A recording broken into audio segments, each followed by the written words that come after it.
Babi Television Uganda webale kubanga ojje kumiddeko yonna gyesinzire okubanga otulaba nga kusana okutugoberera.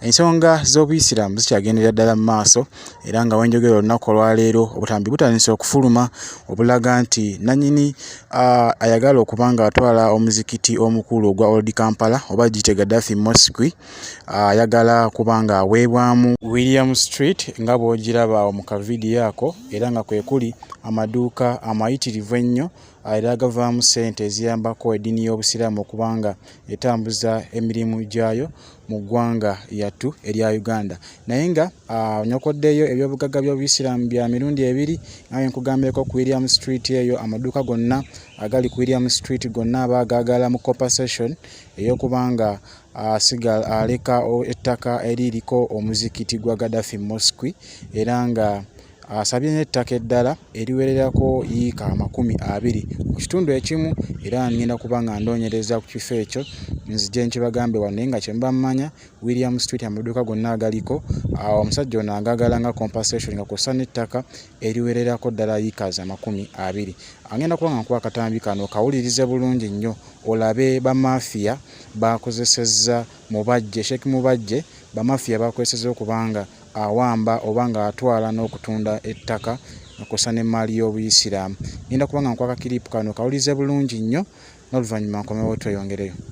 Baganda banga basiramu ndowooza kati mwategedde abasajja bano tageti yaabwe yonna ebbanga lino lyonna lyaki tageti yaabwe ya William Street.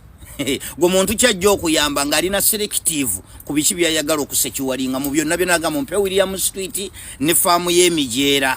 Lwaki olondako ebyo mujega nakuga nti ebinayadde agala bisekiwalinga baleme bitunda bye byabadde biri ku nnyondo byokka. Lwaki si byonna bwabanga ekigendererwa kyali kyakusekiwalinga byonna.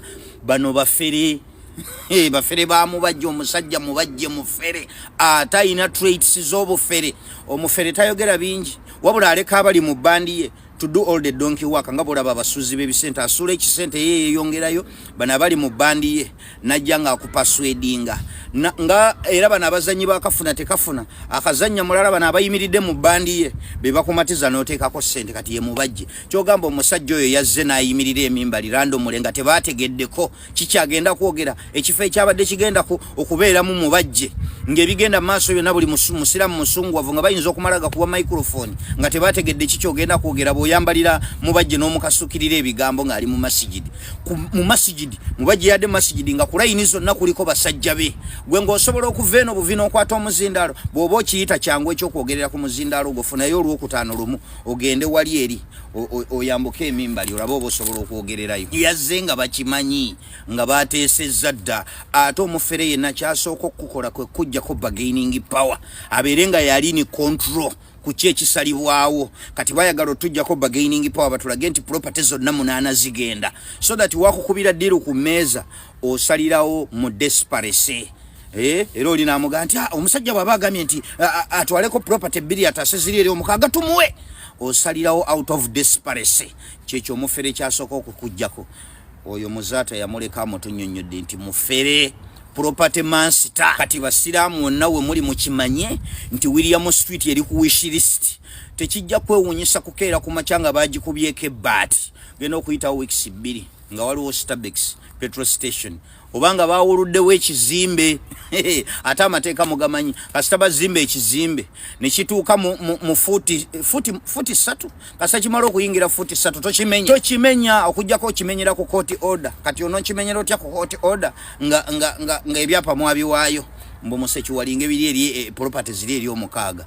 Ono omusajja Mubajje mufere yefuula atali mu diiru y'ebigambo bye bitono n'aleka abalala ne bamukolera donkey work. Basiraamu mwegendereze nze sijja kudda wano ku treating information rightly ng'ebintu ebizze bibeerawo tubadde tubiraba ntandiko bita diversion ku property z'obusiraamu ezigenze nze no nyinzo gitreating rightly Uganda kisoboka basooka ne babakasukamu ekintu balabe mu reactinga mutya then olumala wayitawo ebbanga and they initiate no way. Olaba banonga bawoza apropos y'omusajja tomumanyi is a very wealthy man. Musajja sente azirina billion 19 ozimanyi omuntu nga azirina is a threat to this government. Kale ne bwabeera nga kenyini si azina ina jagendo zija. If you can fundraise 19 billion within 2 weeks era oba threat ku government eyo jozi je 19 billion wo wasigaddewo meka ezo sente nyingi ate teri abagaba ebyo we bato ne beemalako awavudde 19 biliyoni wasigaddewo mmeka ebyo temubitukwatiramu. So abasiraamu mukimanyi eriya mu street abasajja bagyetaaga egenda. Abafere kati bamaze okunama, twamaze obalengera nti olaalongo mbadde mwagala William Street kano kafaamu k'emijeera nga bagenda kawa bana ababadde mu ddiiru ke kakammwe ffe kasita mutuyamba ne mutuse kiwalingira ki William Street.